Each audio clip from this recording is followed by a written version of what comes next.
सत्संग से सोधी आवे, नहीं जीव 84 में जावे। सत्संग से सोधी आवे, नहीं जीव 84 में जावे। अब मेटो द्वेष और राग, हो राग या उम्र बतेरी जाली।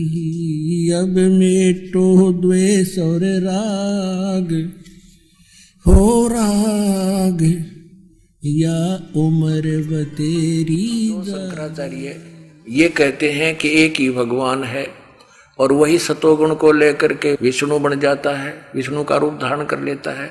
वही रजोगुण को लेकर ब्रह्मा का बन जाता है, वही सतोगुण लेकर के शंकर बन जाता है। इसमें स्पष्ट किया है कि वो तो गुणातीत है और ये 3 देवता न्यारे हैं, ये इसके पुत्र हैं। जैसे एक प्रसंग ये भी आया था कि हमारे शंकराचार्य जी, हमारे धर्म गुरु कहते हैं कि हमारे श्री कृष्ण और श्री राम ये स्वयं परमात्मा हैं और ईसा तो परमात्मा का पुत्र था और मोहम्मद साहब ये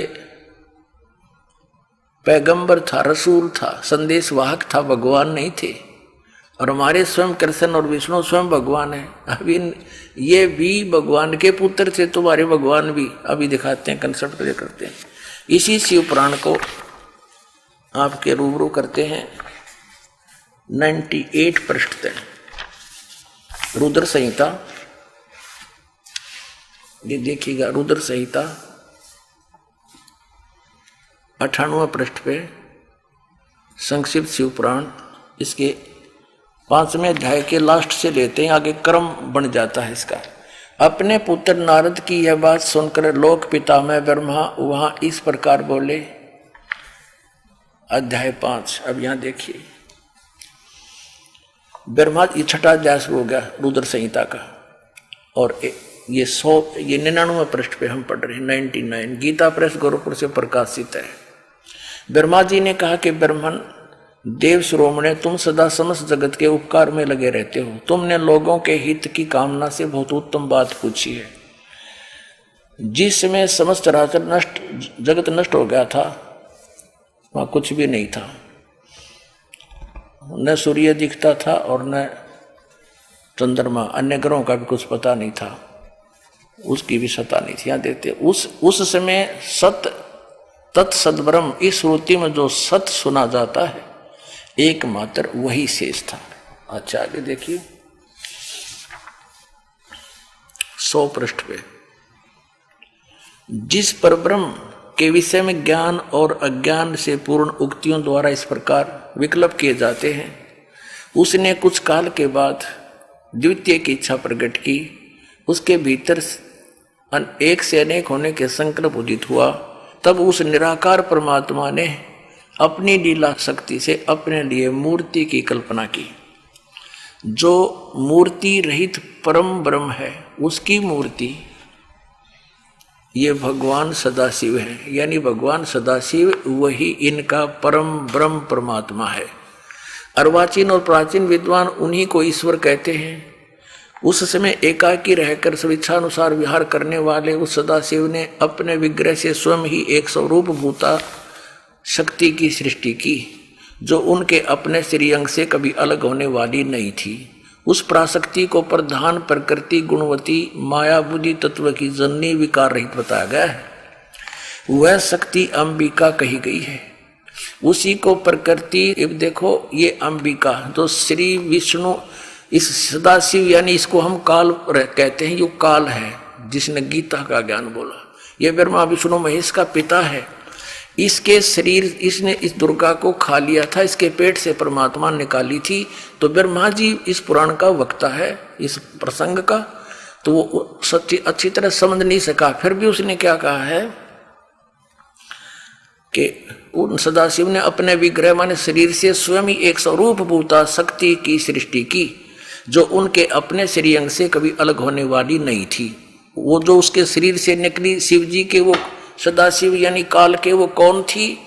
वह शक्ति अंबिका कही गई है। उसी को प्रकृति सर्वेश्वरी और त्रिदेव जननी ब्रह्मा विष्णु महेश की उत्पन्न करने वाली नेता और मूल कारण भी कहते हैं।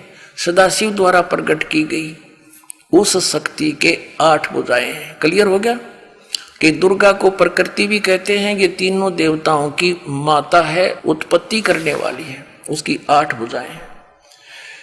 नाना प्रकार के आभूषण उसके श्रीअंग की शोभा बढ़ाते हैं। वह देवी नाना प्रकार की गतियों से संपन्न है और अनेक प्रकार के अस्त्र शस्त्र धारण करती है। एकाएकिनी होकर भी वह माया संयोग वसात अनेक हो जाती है। वे जो सदाशिव हैं उन्हें परम पुरुष ईश्वर, शिव, शंभु और महेश्वर कहते हैं। अब हम 101 पृष्ठ पर पढ़ रहे हैं रुद्र संहिता का ये 6वां अध्याय। वे अपने सारे अंगों पर, अब सदाशिव के बारे में बता रहे हैं वो कौन है। वे अपने सारे अंगों पर भस्म रमाए रहते हैं। उन काल रूपी ब्रह्म ने, ओहो, इसको काल रूपी ब्रह्म कहो, सदाशिव कहो, वो काल रूपी ब्रह्म ने एक ही समय शक्ति के साथ नाथ नहीं है, शिवलोक नामक अक्षेत्र का निर्माण किया था। उस उत्तम का अक्षेत्र को काशी कहते हैं, यानी ब्रह्मांड के सबसे ऊपर है ये। वह परम निर्वाण व मोक्ष का स्थान है जो सबके ऊपर विराजमान है। वे प्रिय और प्रियतम शक्ति और शिव, यानी ये शक्ति दुर्गा, शिव ये काल, वे परमानंद स्वरूप हैं। उस मनोरम अक्षेत्र में नित्य निवास करते हैं और मुने शिव और शिवा ने, यानी दुर्गा और इस काल रूपी ब्रह्म ने प्रलय काल में भी कभी उस अक्षेत्र को अपने सानिध्य से मुक्त नहीं किया। देव से ब्रह्मा अपने पुत्र नारद को बता रहा है, एक समय उस आनंद वन में रमण करते हुए शिवा और शिव के मन में यह इच्छा हुई कि किसी दूसरे पुरुष की सृष्टि करनी चाहिए, अर्थात कोई बच्चा उत्पन्न करना चाहिए, संतान, जिस पर यह सृष्टि संचालन का महान भार रखकर हम दोनों केवल काशी में रहकर इच्छा अनुसार विचरें और निर्वाण धारण करें। ऐसा निश्चय करके शक्ति सहित सर्वव्यापी परमेश्वर शिव ने अपने वाम भाग के 10वें अंग पर अमृत मल दिया। शक्ति सहित दुर्गा के साथ सृष्टि कर्म किया, पति पत्नी व्यवहार। फिर तो वहां से एक पुरुष प्रकट हुआ। उसका नाम क्या रखा उस बालक का, यह अपने 101 पर पढ़ा, 101 पर पढ़ा। अब 102 पढ़ाते हैं। 102 पर आप देखोगे, यहां देखिएगा। उस काल भगवान ने कहा सदाशिव ने, वत्स, व्यापक होने के कारण तुम्हारा विष्णु नाम विख्यात हुआ। अब यहां देखो, बिल्कुल इसके सामने ये 6वां अध्याय समाप्त हुआ। अब 7वां प्रारंभ होता है, ये रुद्र संहिता। ब्रह्मा जी कहते हैं देव से अपने पुत्र नारद को बता रहे ब्रह्मा जी, तत्पश्चात कल्याणकारी परमेश्वर सांब सदाशिव ने पूर्ववत प्रयत्न करके, यानी उस दुर्गा के साथ पति पत्नी व्यवहार करके अपने दाहिने अंग से मुझे उत्पन्न किया। अब क्या हो गया, अपनात्मा विष्णु यु काल का पुत्र है और यु हमारे शंकराचार्यों का भगवान है, तो ये भगवान कैसे हो गया, ये भी इनके भगवान का पुत्र ही है। तो है इनका मिथ्या ज्ञान, वेशलेस, निराधार। और इन्हीं अटकलों पर ये हमें आपस में लड़ाते रहे, हिंदुओं के धर्म गुरु और मुसलमानों के धर्म गुरु। परमात्मा कबीर जी कहा करते थे, कोई कहे मारा राम बड़ा है, कोई कहे खुदाई रे, कोई कहे ईसा मसीह बड़ा है, ये बाटा रहे लगाई रे, कोई कहे मारा राम बड़ा है। कहते ये मूर्ख बना रहे हमारे को। अब ना इन हिंदुओं के धर्म गुरुओं को अपने सदग्रंथों का ज्ञान और नहीं मुसलमानों के धर्म गुरुओं को अपने उस पवित्रों का सदग्रंथों का ज्ञान। तो पुण्यात्माओं, अब हम शिक्षित हैं, जीव हमारी जाति है, मानव धर्म हमारा, हिंदू मुस्लिम सिख ईसाई कोई धर्म नहीं है न्यारा। हम एक पिता की संतान है, परम पिता के सत्य पुरुष के। इस काल ने हमें मूर्ख बना रखे। अब यहाँ एक कंसेप्ट तो ये क्लियर हो गया कि इस दुर्गा और काल के 2 बेटे सिद्ध हो गए, पुत्र श्री विष्णु जी और एक श्री ब्रह्मा जी। अब तीसरा यह अनुवाद करता विचलित हो गया। यहाँ तो इसने दिया छोड़, फिर एक जगह और पा गया, कहते हैं चोर चुरावे तुमबड़ी और गड्ढे पानी में, वो गड्ढे हुआ ऊपर आवे ना, सच्चाई है नहीं ना। जैसे किसी चोर ने एक तुम्बा चुरा लिया, किसी का सूखा हुआ होता है, और उसने पानी में छुपाया है, वो छुपा के आके बैठ गया, थोड़ी देर में वो आ गई तरफ नो चमका, ऊपर आ गया, वो फिर दबा का, वो फिर ऊपर थोड़ी देर में आ चमके। कहते चोर चुरावे तुमबड़ा गड्ढे पानी में, वो गड्ढे हुआ ऊपर आवे ना, सच्चाई छनी ना। तो इन्होंने इस सच्चाई रूपी तुम्बे को गाड़ने की कोशिश तो बहुत करी, पर यू छुपा नहीं। अब देखो शिव पुराण के अंदर, ये संक्षिप्त शिव पुराण, इसके संपादक हनुमान प्रसाद पोदार, ये वही चल रहा है जो अभी आपको दिखाई थी। अब हम आते हैं अपने उस कंसेप्ट पर।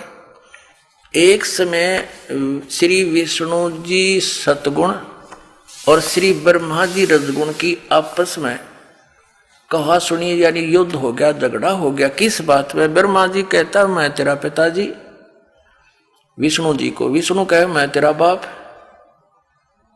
क्योंकि ये काल जो सदाशिव है इनका पिताजी, ये इनको भ्रमित किए हुए है। गीता ज्ञान भी ये काल सदाशिव काल रूपी ब्रह्म ही बोल रहा है। और ये 7वें अध्याय के 24-25 श्लोक में कहता है कि मैं कभी किसी के समक्ष नहीं आता अपने वास्तविक रूप में, मैं अपनी योग माया से छुपा रहता हूं। तो इसने क्या किया है कि किसी महर्षि ने भगवान पाने के लिए समाधिस्थ होने की चेष्टा की, किसी को तो ब्रह्मा जी के रूप में दर्शन दे दिए, और किसी को शिव जी के रूप में, किसी को विष्णु जी के रूप में। जिसको विष्णु जी के रूप में दर्शन दिए समाधि दशा में, तो वो विष्णु जी के पास आकर उसका सिर हो गया कि आप ही भगवान हो, मैंने देख लिया है, आपने छुपा रखा अपने आप को, आप सर्वशक्तिमान हो, सर्वसृजनहार हो, आप परमात्मा हो।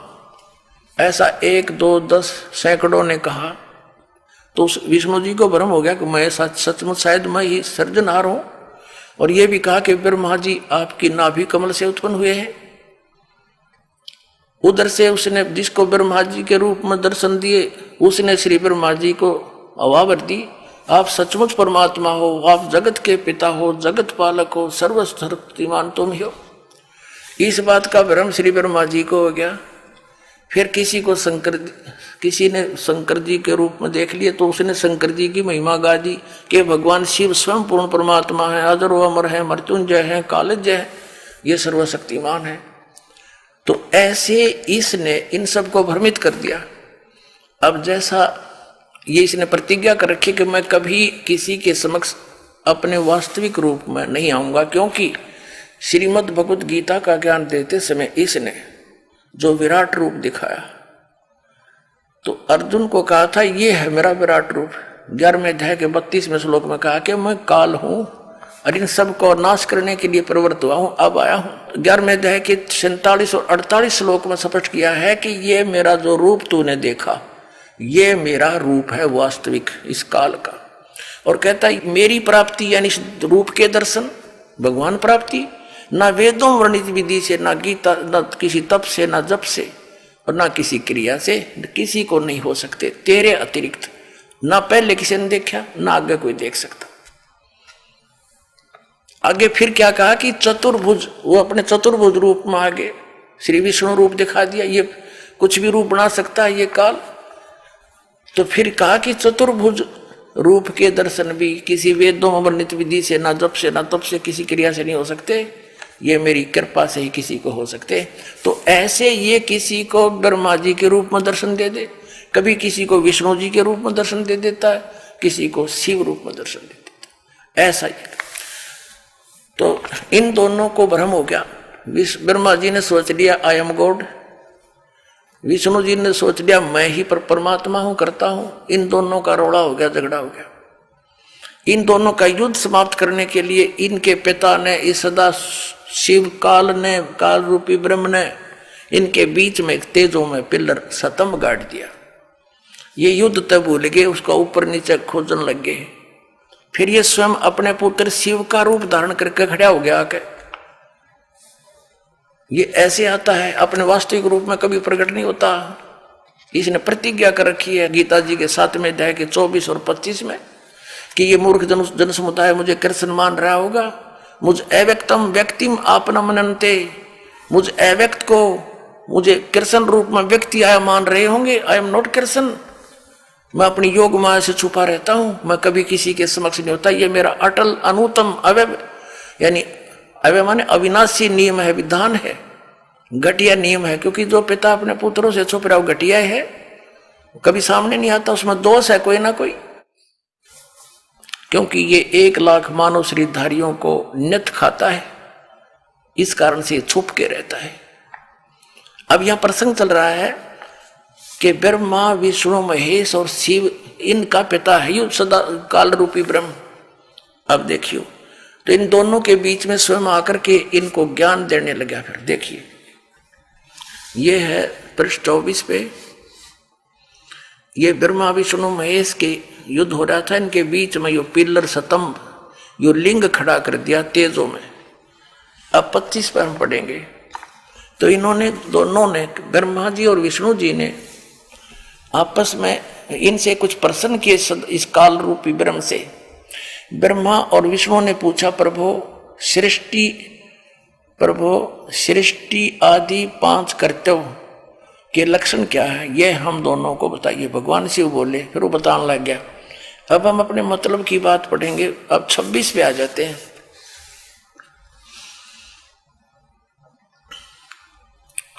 अब ये काल रूपी ब्रह्म विष्णु और ब्रह्मा को कहता, पुत्रो, हे मेरे पुत्रो, मेरे बेटो, तुम दोनों ने तपस्या करके प्रसन्न हुए मुझ परमेश्वर से सृष्टि और सतीथि नामक 2 कृत प्राप्त किए। ये दोनों तुम्हें बहुत प्रिय है। इसी प्रकार मेरी विभूति स्वरूप रुद्र और महेश्वर ने, ये मैं नहीं है, 2 उत्तम अन्य कृत संहार और तिरोभाव प्राप्त मुझसे प्राप्त किए, परंतु अनुग्रह नामक कृत दूसरा कोई प्राप्त नहीं कर सकता। अब देखो, ये 2 पुत्र थे, विष्णु और ब्रह्मा हो गए, रुद्र और महेश्वर ये न्यारे हो गए। ब्रह्मा और विष्णु ने तो सृष्टि और सतीथि नामक 2 जॉब दे रखी है, इसने 2 विभाग दे दिए।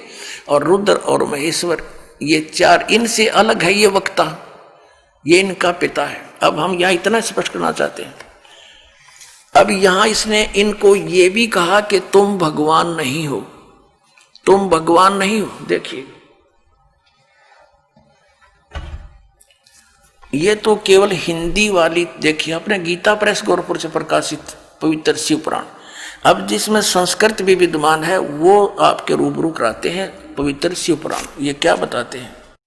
शिव महापुराण हिंदी टीका सहित भाग 1, श्री शिव महापुराण विधि अवरिधि पंडित ज्वाला प्रसाद जी मिस्र कृत हिंदी टीका सहित, खेमरा श्री कृष्णदास प्रकाशन बंबई, ये यहाँ मुंबई यहाँ से छपी। और वो डिटेल लिखी यहाँ पर खेमचंद कृष्णदास की, ये सारी डिटेल इस पर, ये कहाँ से मुद्रिक प्रकाशक ये हैं इनके। अब इसके हम आते हैं ये 11 पृष्ठ पे, विद्वेश्वर संहिता, वो भी विद्वेश्वर संहिता हमने पढ़ी 11 पे। विद्वेश्वर संहिता भाग 1 अध्याय 6 का। यहां पर नंदीकेश्वर बोले,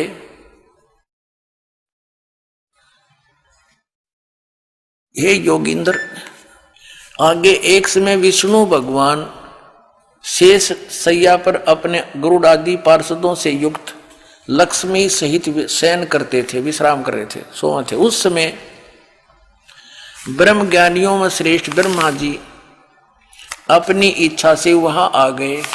सब प्रकार सुंदर सेज पर शयन करते हुए कमल लोचन विष्णु जी से पूछने लगे। ये ब्रह्म ज्ञानियों में श्रेष्ठ है, ब्रह्मा जी बताया इन्होंने।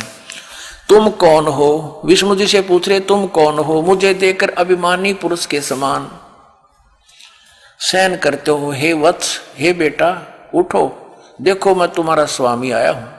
ब्रह्मा जी कह रहे हैं विष्णु जी को, आए हुए गुरु को देख जो अभिमान करता है उस द्रोही मूड का प्रायश्चित होना उचित है।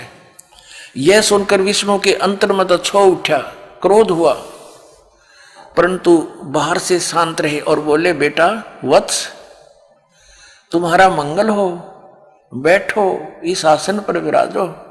इस समय तुम्हारा नेत्र कुटीर और मुख वक्र क्यों हो गया? यानी बांगा मुंह क्यों कर रहा है तू? ब्रह्मा जी बोले, हे वत्स विष्णु, हे बेटा विष्णु, तुमको समय के प्रभाव से अभिमान है। हे पुत्र, मैं तुम्हारा रक्षक और जगत का पितामह हूं। विष्णु जी बोले, ये सब जगत मुझ में सचित है। तुम चोर के समान किस प्रकार अपना कहते हो? तुम मेरी नाभि कमल से उत्पन्न हुए हो, इससे मेरे पुत्र हो। मुझे पुत्र कहना व्यर्थ है। नंदीकेश्वर बोले, इस प्रकार ब्रह्मा और विष्णु दोनों ही रजोगुण से मुक्त होकर विवाद करने लगे। मैं श्रेष्ठ हूं, मैं स्वामी हूं, ऐसा कहकर एक दूसरे को मारने की इच्छा से युद्ध करने में उत्सुक हुए। तब संपूर्ण देवता विमानों में बैठकर उस महा अद्भुत युद्ध को देखने चले आए और आकाश में उनके ऊपर फूल बरसाने लगे। वाहे देवताओं, हे भगवान, ये हमारे देवता, ये ब्रह्मा विष्णु तो कटका मरण हो रहे हैं और ये फूल बरसाओ, शाबाश, कर दो काम। अरे देवताओं के काम है ये, देवताओं के ये लक्षण होते हैं। दो भाई लड़ रहे हों, बीच बिचाला करवावे, छुटवावे उनको, उनका कंप्रोमाइज करवावे। और हमारे देव जी, ये देवता हमारे फूल बरसाने के, शाबाश, मरो लड़के। अब हम अपने प्रसंग पर आते हैं कि फिर ये जब आपस में झगड़ रहे थे, इनके बीच में इसने सतम खड़ा कर दिया, ये स्वयं आ गया। फिर ये क्या कहता है, इनका बाप पिताजी काल, सदा ब्रह्म रूपी काल। हम संक्षिप्त सा लेते हैं, ज्यादा आगे नहीं जाएंगे। अब देखिएगा इसके 17 पृष्ठ पर विद्वेश्वर संहिता, पहले हमने 11-12 पृष्ठ पढ़ा, अब 17 पर आ गए हम। विद्वेश्वर संहिता भाग 1 अध्याय 9 है ये। अब यहाँ क्या बताया है कि फिर वो नंदीकेश्वर बोले, इस प्रकार आगे बताता है कि उन दोनों की अज्ञानता और वैर को दूर करने के अर्थ दोनों से कहा उस इनके पिताजी ने कि मेरे सकल और निष्कल ये दो भेद से दो रूप हैं, परंतु और ईश्वर नहीं, इस कारण उनके दो रूप नहीं हो सकते। पहला सतम रूप और पीछे मूर्तिमान रूप धारण किया है, इसमें ब्रह्म रूप निष्कल है, वो निसकल, यानी वो सतम खड़ा करा पिलर हो तनों का, वो तो मेरा निष्कल निराकार रूप है। और ईश्वर रूप सगुण है, मैं खड़ा हूं ना, ये मेरा सगुण रूप है। मेरे ये दोनों रूप सिद्ध हैं, दूसरे किसी के नहीं। अब यहां हो सकती, इस कारण तुम दोनों को अथवा दूसरों को ईश्वरत्व की प्राप्ति नहीं हो सकती।